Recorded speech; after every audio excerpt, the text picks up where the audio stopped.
you start me a second? Thanks.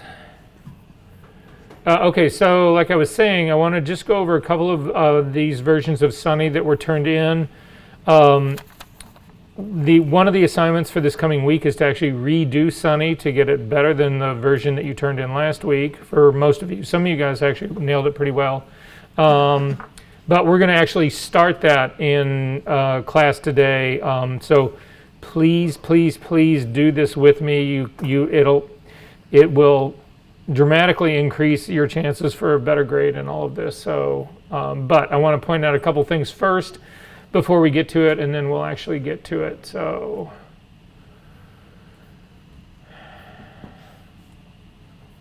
okay, so again, this is Ryan's here really quickly, and the one thing that I wanted to show you to think about doing in this. So this was the way I expected it to be done. Most of you actually understood this part. Some of you were a little more unsure about it. But basically we have the virgin copy of Sunny that's sitting down at the bottom, and then we have 4 copies of this image that's down at the bottom.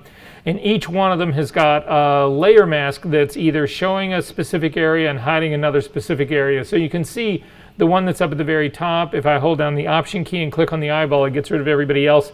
It's sort of just showing the back, the skin of this girl, but you can see right here between her fingers, there's a lot of background and there's sweater in there.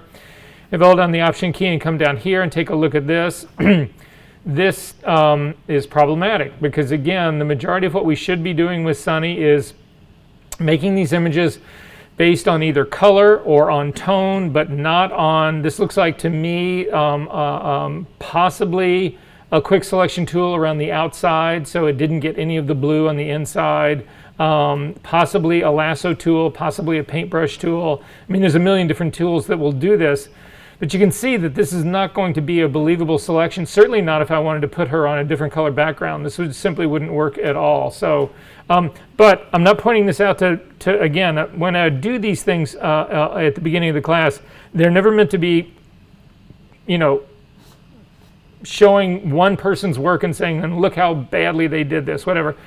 More than half of the class did exactly the same thing here. So this is just the first example that I actually get to. But one of the things that I wanted to point out here in this is, this is actually, we're just looking at the sweater now. Sorry. And you can see there's a whole divot right here. I could go in with a paintbrush on this mask and paint this in. To show you what I mean by that, if I hold down the Option key and click on the mask, it just shows the mask. And you can see where the screw up is right here. Now, I would actually want to refine this in a much better way, but even just here, if I grab a brush, make it a smaller brush,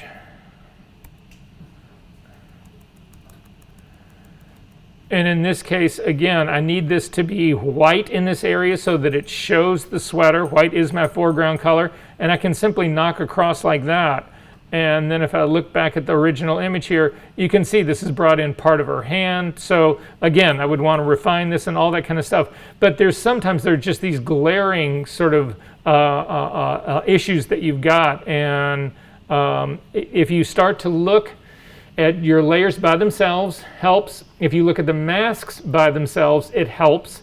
If you invert the mask and look at it that way, that helps. All of those sort of tricks about how to view essentially the same thing but from different perspectives can really, really, really help you spot problems that are in your work and eliminate those. So I'm going to show you a couple others really quick.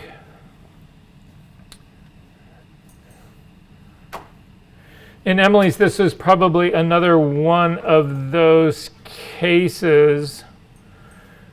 Again, I'm going to look just at the sweater by itself. And you can spot a whole big old chunk of hand right in here. So again, this would say, okay, how can we fix this part? So for me, a quick fix on this, again, I'm just going to show you a couple tricks that I would do in this. If you select the layer, let me reset my workspace so it's more like what you would expect. If you select the layer and then select the mask so that the little brackets are on the mask, you can actually, in the Properties panel, go straight into Select and Mask Workspace. And if I click and come into the Select and Mask Workspace, you can see, and if I'm on the onion skin right here, you can see that this whole part is missing right here. All I need to do is grab the Quick Selection tool and select it. Although that does not look like that's being selected. That does not look like that's being selected. We'll try that again. Make sure everybody else is turned off. They are.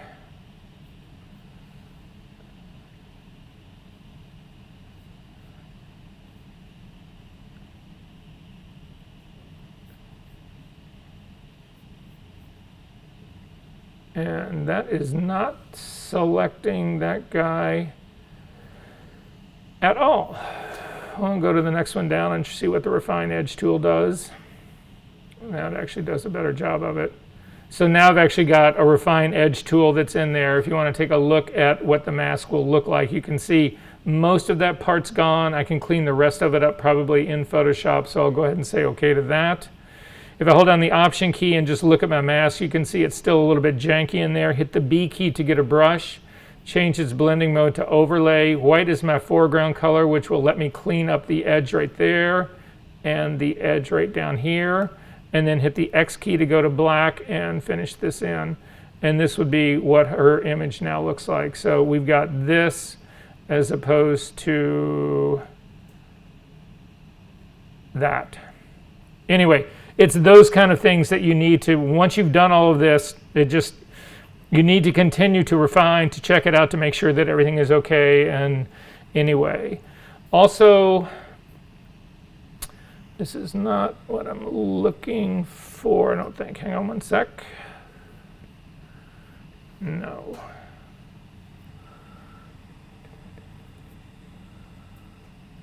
I want to take a look at Jordan's really quick.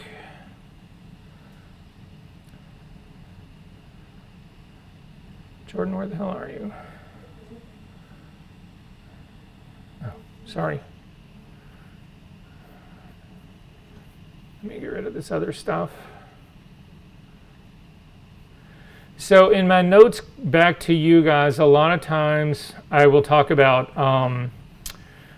contamination in the masks, those sorts of things. And so I just sort of wanted to show kind of what that means. Again, I'm going to take a look at the hair mask by itself. So if you select it to make it active, it doesn't show. But if you hold down the Option key and click on it, you get to see just the mask itself.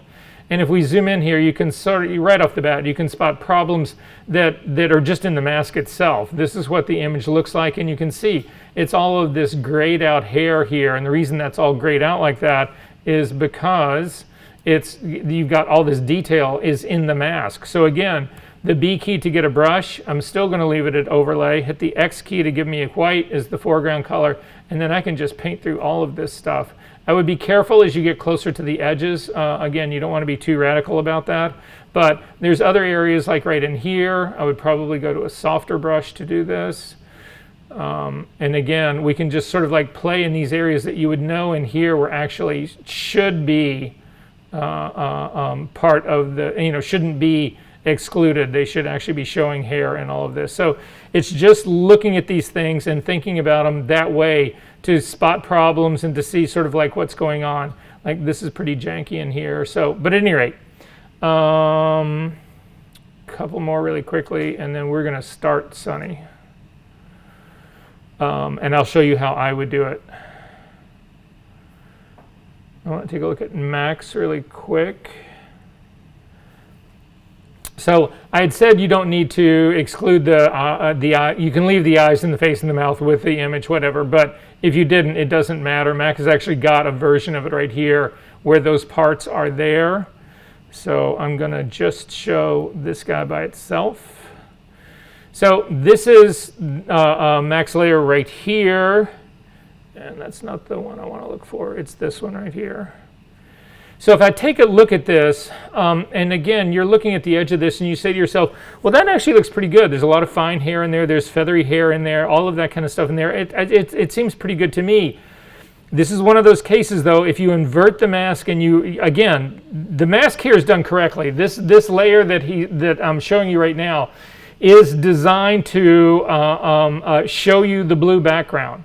However, if you invert the mask like this, you can sort of see what is really going on. And again, I'm looking at this edge transition right here.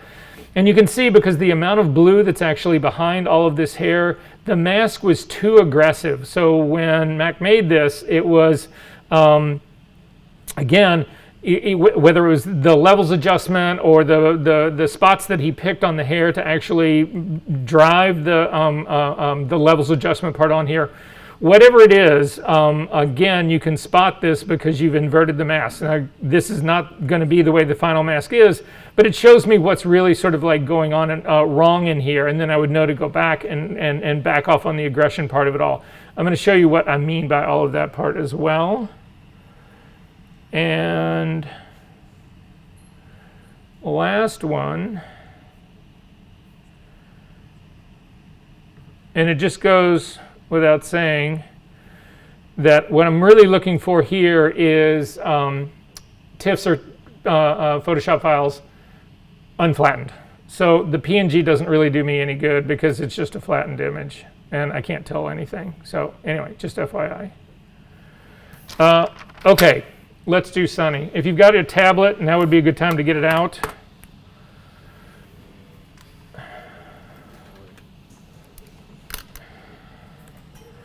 My suggestion to you is this. Start with a brand new version of Sunny. Do not work on the one that you have been working on. All of the work that we do today, you can actually transfer that over to you can either just turn in the new work that we are doing today, or you can transfer it over to the image that you worked on, that you turned in 2 weeks ago. It's just much easier right now because you guys already know this about me. I tend to move kind of quick on this. So I'm going to ask you a couple things here. Number one, please do this in class. Number two, the minute you get lost or you can't keep up or I'm going too fast, whatever, shout out. Just say, Verser, hang on 1 second, I need to catch up, or hang on 1 second, I lost that stuff.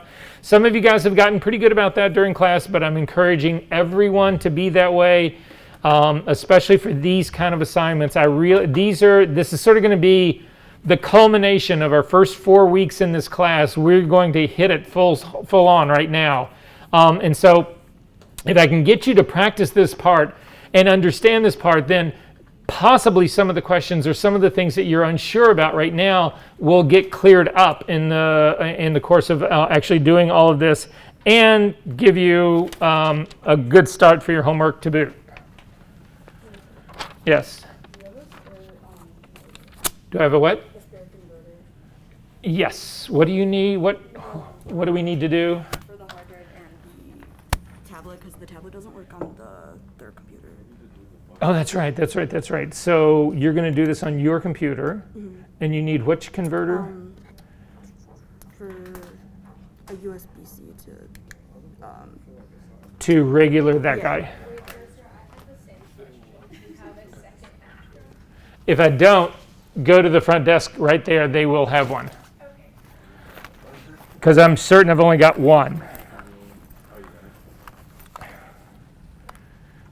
This is what you need, right? So USB-C to regular USB. Yeah. Yes, thank you.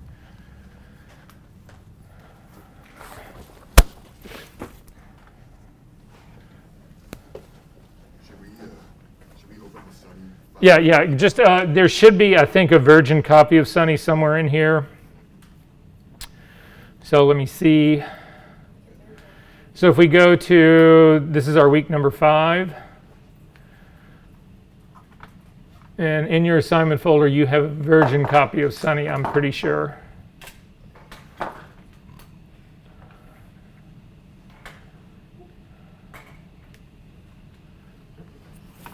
I'm going to wait for Mari to get back.